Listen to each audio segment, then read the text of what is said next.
అవతారమూర్తి అయినా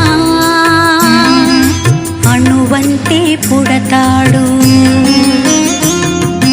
అమ్మ పేగు పంచుకునే అంతవాడు అవుతాడు. అవతారమూర్తైన అణువంతే పుడతాడు.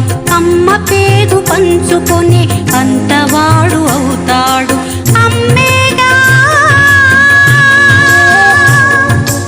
అమ్మేగా చిరునామా ఇంతటి ఘన చరితకి.